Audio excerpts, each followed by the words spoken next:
stop appreciating artists after they're dead. Everyone here has probably heard of the artist Vincent van Gogh. You know, his famous Starry Night, or the most intense The Red Vineyard.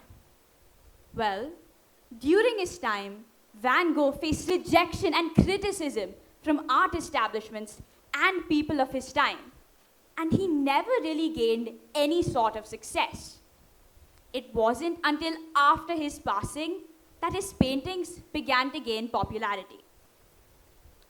Today, Van Gogh is known as one of the greatest artists of all time, drawing in millions of visitors to museums around the world and inspiring artists of all ages. But how much more meaningful would it have been for Van Gogh to receive that appreciation while he was still alive? How much more meaningful would it have been for Van Gogh to see the impact that his art was having on the world? Good afternoon, everyone. I'm Megan Poe. I love art, and I have no plans of waiting till I'm dead to get the recognition that I deserve. So, how many of you today enjoy watching animated movies or cartoons?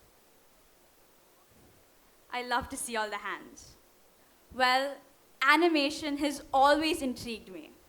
And what I actually mean by keeping arts alive is the beautiful ability to liven up a still picture.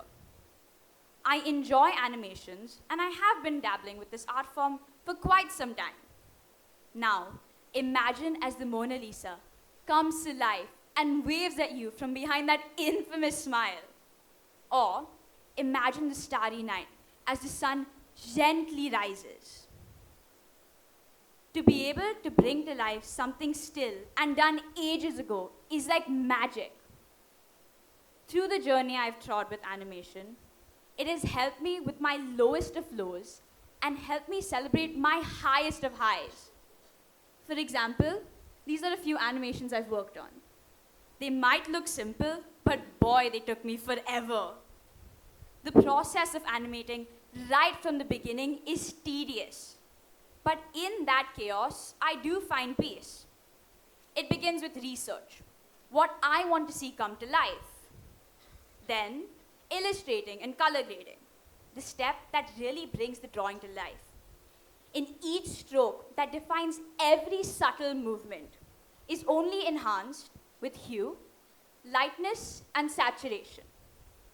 These are only a few aspects of animation, a field that has so much to offer. Nowadays, we have the great help of technology, and technology helps artists network. Imagine if Van Gogh could post his creations for a quick feedback. Today, it is possible to know your audience and gain a reach over what you can do. It is possible to put your name out there and finally be able to shine before your ultimate demise. With its technology and its aspects, too comes its downsides. Today, AI can animate pictures with the click of a button, but the destination is nowhere without the journey. And boy, is the journey from a still life to a living marvel a treat for the senses. I'm Megan Poe, and I have a voice.